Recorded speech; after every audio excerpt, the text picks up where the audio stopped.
Oyster Bay Sauvignon Blanc. It is likely one of the biggest global brands in white wine. And you know what? It can be found readily at your local liquor store or your supermarket, and it often goes overlooked and made fun of. But it's actually a pretty damn good wine. Today I'm going to break it down, enjoy it with some goat cheeses, and you're going to find out how you can throw yourself a little wine and cheese party exactly like this on a really attractive budget. Stay tuned.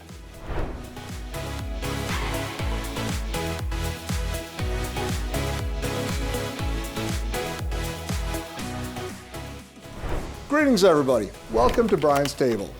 Today we're going to enjoy the 2022 Oyster Bay Sauvignon Blanc. I'm going to break it down in terms of what it smells like, what it tastes like, and I'm going to pair it up with some cheese and see how that works, and hopefully make a recommendation to you to enjoy a little wine and cheese party on an attractive budget. So Oyster Bay, let's break this thing down. It is one of the biggest global brands to ever come out of New Zealand. New Zealand started to make Sauvignon Blanc a few decades ago, but it started to come into more of a prominence in the last 20, 30 years. And Marlborough, it is recognized as the largest growing region in New Zealand. So Marlborough is the north end of the South Island. Yes, I know it's a bit technical on that front to remember that. It's right on the Cook Strait. So if you go to the south part of the North Island, you see the Cook Strait, and down below, Marlborough is right there. Long hot days and cool nights coming off of that Cook Strait. So that makes for going to be searing acidity in this wine. There's a lot of clues from where a wine grows or is raised in terms of what it is going to reveal in the bottle. The soil here, it's a bit rocky with a bit of a loamy underbelly, and that would mean that this is going to give you a lot of very clean and lush tropical fruit as per what is the signature flavor of New Zealand Sauvignon Blanc. The interesting thing with this is Sauvignon Blanc, it is most probably the preeminent grape, white grape from, let's say, the Loire Valley down to Bordeaux. In the Loire Valley, you will get things like a Sancerre. In Bordeaux, you will get a blend with Semillon, very nice. And one of the things that's very unique about this is New Zealand being a new world country in the wine world. What we find is that this little grape has done very well throughout the rest of the world. If you go down to South Africa, go to California, even out in BC, pretty much in all of those regions, you're going to find Sauvignon Blanc. Does a great job. Little small tip on this one, Sauvignon Blanc with Cabernet Franc are the parent grapes of Cabernet Sauvignon. So a little tip there for you. So let's break down the wine here for you. So first thing we're going to do is we're going to give this a sniff.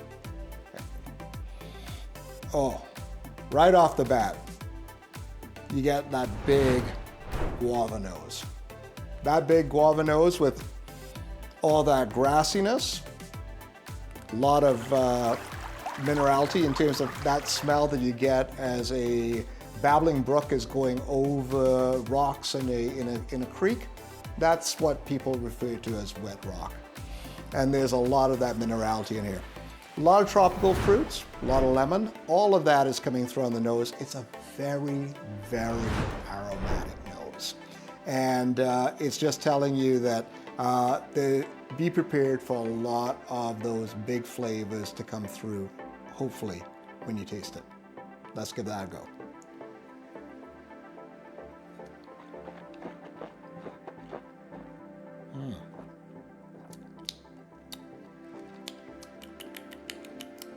I'm still puckering here.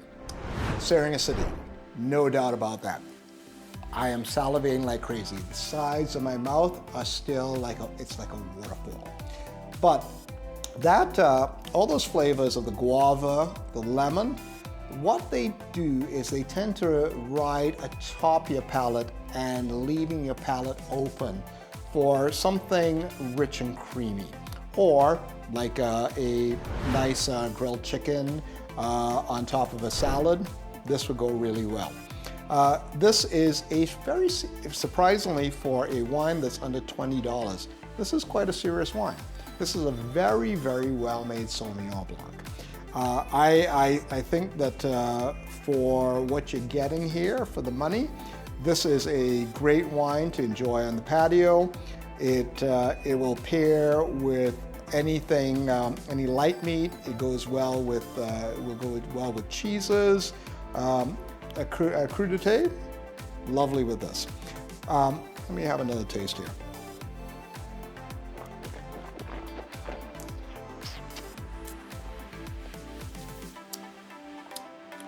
Get a little bit of sweetness on the initial attack, but really sweeps really cleanly all down your palate and down your throat. Again, very food friendly in that regard. All the other aromatic elements of the guava, the tropical fruits. Get pineapple in here too. What else are you getting? All the citrus, gooseberry. But that grassiness is a great undernote on here, and just saying that a salad would go well with this.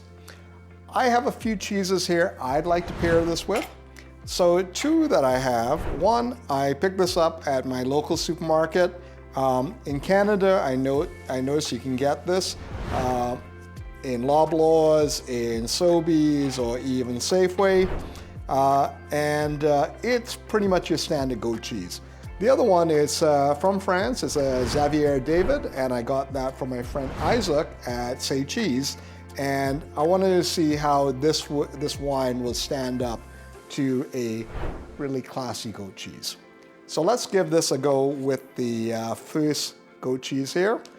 I'm just going to have a little taste on this on its own.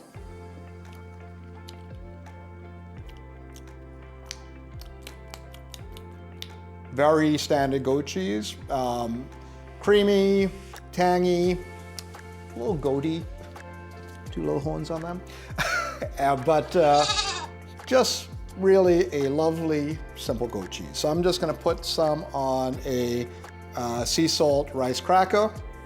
How does it go?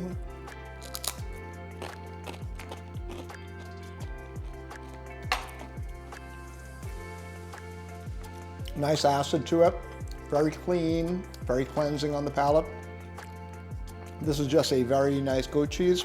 If you wanted to just freeze it, cut it into balls, and then deep fry it and serve it as a goat cheese salad, that's actually a pretty good salad to go with that goat cheese. So for a fairly cheap goat cheese, you could do a lot with that. Let's see how it goes with the wine. So I'm gonna have another bit of the goat cheese.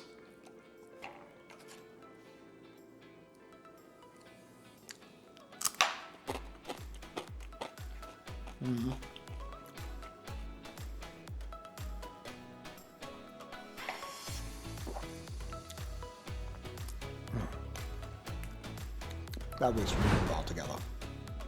Wine, Sauvignon Blanc and goat cheese is really a classic pairing.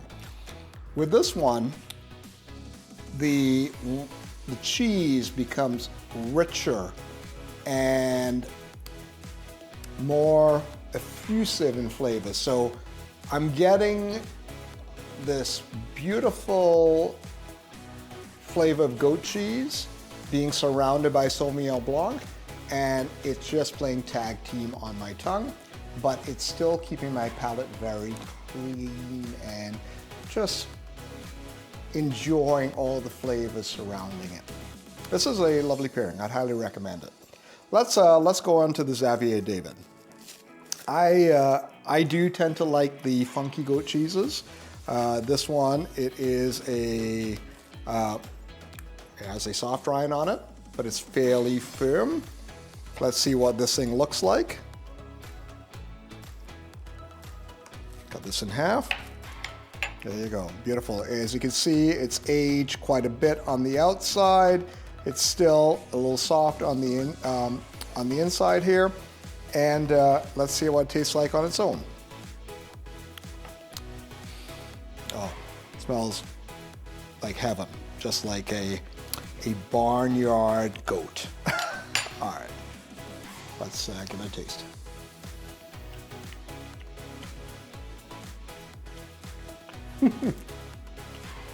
That's some serious goat cheese. There's a lot of funk to this one. The rind is tangy. The cheese has also tanginess to it, but a different type of tanginess. The acid in this is evident. It's quite creamy. And, but there is an element of that aged dryness to it, which you pick up on in your mid palate. So that just seems to be that anything that has a little bit more age and rusticness to it, it occupies the mid palate, while all of the more floral and barny elements tend to inhabit the back of the palate. The front of the palate seems to be open for something a little sweeter or even a little bit of wine. So let's see how it goes with the Oyster Bay Sauvignon Blanc. So I'm going to take a little bit here, and I'm going to put that on my cracker. I'm going to go with a fresh cracker here.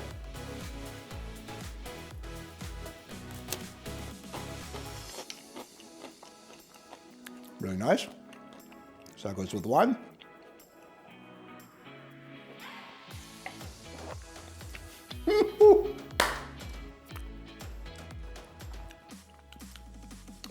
There's like a little bit of fireworks that are just going on in my mid to front palate. And it's the marriage of that goat cheese with that Sauvignon Blanc. These two were absolutely meant to go together. So, how do you have a little wine and cheese party on an attractive budget? Oyster Bay you could typically get on sale for under $20. And if you get one of these cheeses, this one was about $6. And for a little fancier cheese, that was about just over $10. You could get the foundations of a pretty good wine and cheese party going for about $30. And that would be lovely for a weeknight treat for a couple, or if you're getting together with friends, this is a nice one for a little foursome. So, question of the day. Have you tried Oyster Bay Sauvignon Blanc? And what do you think of it? Let me know in the comments below. Okay, folks. Thanks again for watching. I appreciate the time that you spend with me, and I hope that you also appreciate a bit of wine with me. And as always, we don't drink to excess. We try to drink socially and responsibly, because again, alcohol is a drug. And we want to be able to enjoy it socially and within the proper context of food. And that way, I hope that you start to think about buying a better quality wine to enjoy with your food, and you're going to enjoy your wine a little bit less, but you're going to have a better experience. All right. Thanks again for watching. I really appreciate the time you spent with me. If you like what you're seeing, please hit the like button and please subscribe. It really does help me understand how to improve this channel as well as grow its audience. And I really do hope that I could enlighten a few more people to let them know that there's really a lot of great wines out there for a great price, that for a small increase in your expenditure, you get a spectacular bottle and you actually get better quality wine and drink less. And that leads you to just taste the world just a little bit better. Hey folks, I'm going to throw in a weird epilogue here. So I was filming a video on how to cook salmon early on, and I assembled this dish. And it's really a salmon with a little hint of smoke that I did. Watch the video, you'll see what I did. And I pan-seared it. I put on some creme fraiche, some fresh veggies, and I also threw in, if you're a big fan of the TV series The Bear, Sydney makes this beautiful dish with halibut, and she also did confit tomatoes. So that's what pulled this all together. So I'm gonna see how this dish works with the Sauvignon Blanc from New Zealand. So I'm just gonna have a little chunk here, cut that off. Let's get a bit of the creme fraiche and the veggies in here. Okay. Oh.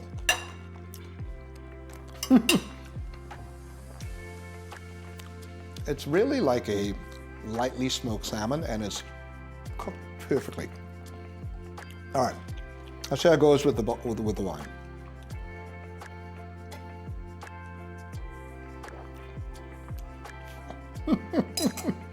That's really good. That wine makes that salmon so rich and buttery, and it gives it a much bigger mouthfeel than if you were to eat this on its own. So this wine, it really enhances the flavor of the salmon and makes the experience of the salmon that much more enjoyable. It plays off of that smoke, and it makes that smoke really reside on the mid palate. And it means it's playing well with the sweeter elements of the dish, as well as the more savory and acidic elements. And the acid that is within the creme fraiche and the lemon is playing nicely with the acid that's coming from the wine. All right, folks, give this dish a try and pair it up with a New Zealand Sauvignon Blanc, and let me know in the comments what you think of it. Cheers.